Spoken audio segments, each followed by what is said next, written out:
Welcome back to New Rockstars. I'm Erik Voss, and Loki unveiled the villain behind the curtain of the Marvel Cinematic Multiverse, Kang the Conqueror, confirmed in the recent Assembled documentary to return in various forms in future Marvel titles. The variant of He Who Remains, the one he's been talking about, the one that he's so afraid of, is Kang. Kang is bent on destruction, and I'm so curious to see what Jonathan does. Kang lives in so many iterations. As He Who Remains says, reincarnation, baby. And while we have been suspecting it was Kang all along from the various clues pointed out in episode breakdowns, one line has stuck with me as evidence Kang might have been hiding behind those curtains like a creepo long before Loki episode 1. I've lived a million lifetimes. I've gone through every scenario. This is the only way. Yes, a direct link to Doctor Strange in Avengers Infinity War, who looked ahead at 14,605 future outcomes and found only one successful path forward. Tony, there was no other way.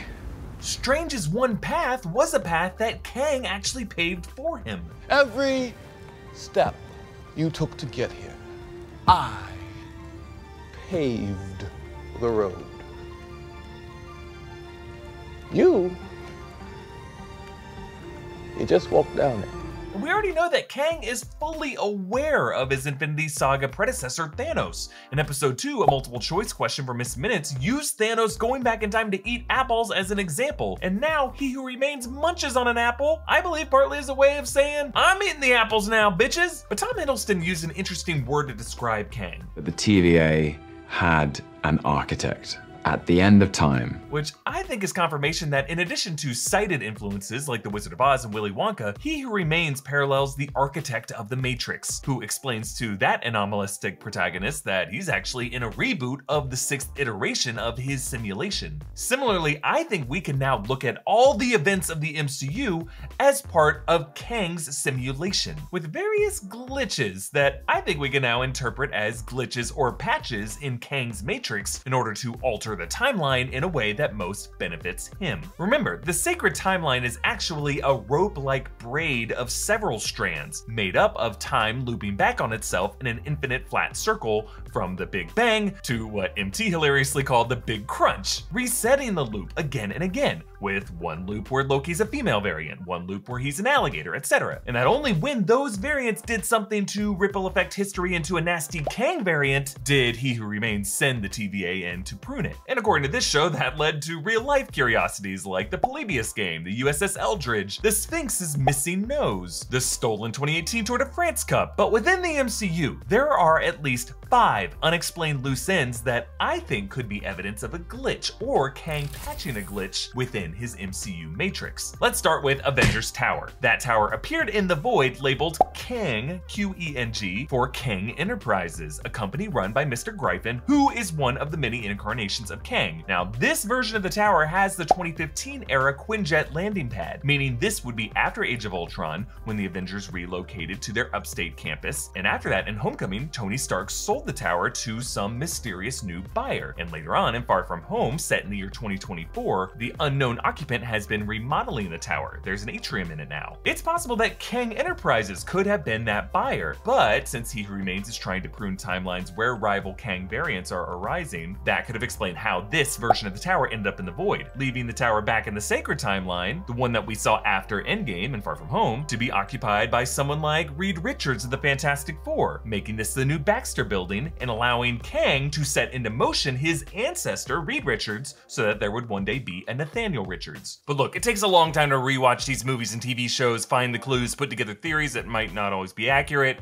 So in the precious few hours I do finally get a chance to sleep, I need a good mattress to do that on. Well, Helix Sleep makes premium mattresses and bedding that are customized to fit your needs and conveniently shipped right to your door. Helix made a sleep quiz that matches your unique body type and sleep preferences to the perfect mattress for you. I took that quiz and got matched with the Dusk Luxe Helix mattress because I wanted a medium firm mattress with lumbar support that sleeps cool. I've had this Helix mattress now for over a year and I love it. I mean, I sometimes lose sleep thinking about the next day's video, but it's not because of an uncomfortable mattress. This is a mattress I have to be dragged out of every morning to get my workday started. And if you sleep with a partner, both of you can take the quiz and find the mattress that meets both of your needs. The best part about all of this is that Helix delivers your mattress right to your door for free. It comes rolled up in a box and it's super easy to set up yourself. It's like a cool magic trick that they can fit an entire mattress into a box that size. Helix has a 100-night sleep trial, so you get more than 3 months to make sure that you love it. And if you don't, they'll pick it up for you and you'll get a full refund. I love my Helix. I think you would too. And if you're looking for a new bed, check out Helix. You can click the link below or go to helixsleep.com/newrockstars and get up to $200 off your Helix mattress. Another loose end that I brought up in videos before, in Avengers Endgame, the Quantum Tunnel Control Panel listed the years 2009 AD and 2988 BC as recent destinations after the Avengers had returned from the time heist, but the Avengers never went to those dates in the movie. But these weren't just random years, because 2988 BC was the year Thor's grandfather Bor battled with the Dark Elves and secured the Reality Stone Ether. 2009 would have been shortly before Tony Stark became Iron Man, which will get revisited in What If as Killmonger saves Tony. But also, we just learned in Black Widow around the time Natasha was with Hawkeye in Budapest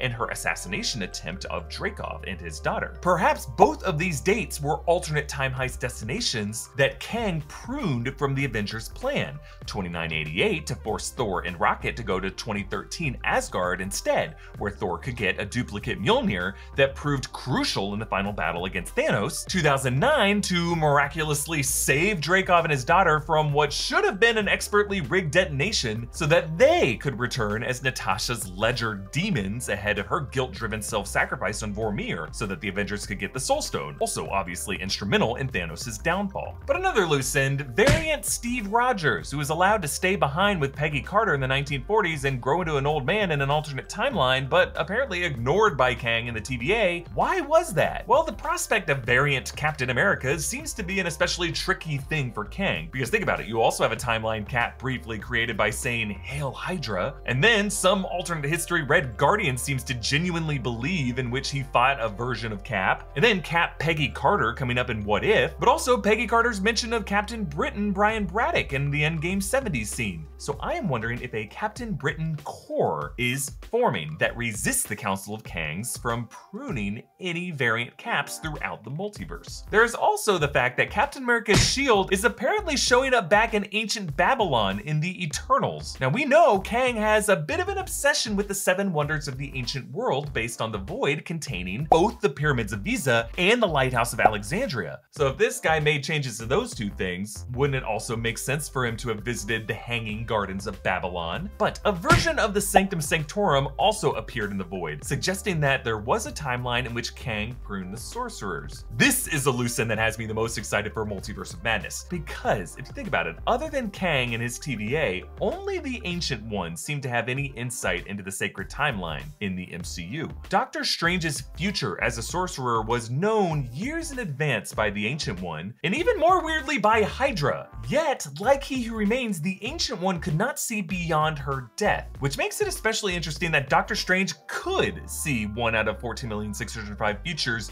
despite dusting shortly after that. And I think that was only possible because Kang scripted that path for him. Could part of He Who Remains' success in resolving the multiversal war have been an alliance with the Ancient One to keep the Avengers from rupturing his sacred timeline beyond repair during their time heist? Because she seemed pretty insistent that they keep that timeline from rupturing. If she was bragging to Stephen Strange about a vast multiverse, why would she care about keeping the timeline so in order? So that could explain why that particular sanctum got pruned. That could be from a timeline where someone else was a Sorcerer Supreme before the Ancient One struck a deal with He Who Remains, so that she could ascend to the Sorcerer Supreme in this timeline and preside over an Earth and serve as Kang's liaison to the Avengers. That could be why the one major branch from the time heist that the Avengers never went back to patch, the escape of Loki variant L1130, which led to his link with L1190, something that was so devastating to He Who Remains' timeline and necessitated a deadlier Kang to take his place. Look, there are plenty of other unanswered questions in the MCU that we could blame on Kang, like could that Homecoming 8 years later timeline up been Kang's fault? Did Kang recast Rhodey and Bruce Banner the same way Nexus being Wanda Maximoff recasted Pietro? Could Jimmy Woo's missing witness have been a variant? Is Endgame Gamora a variant that plays a role in Kang's scripted future? All possibilities theories I will explore in future videos, trust me. Comment down below with your theories, and reminder to get our Loki-inspired merch at newrockstarsmerch.com. Time is running out, it's about to go back in the vault. Follow me on Instagram and Twitter at EA Voss. Follow and subscribe to New Rockstars. Thanks for watching, bye.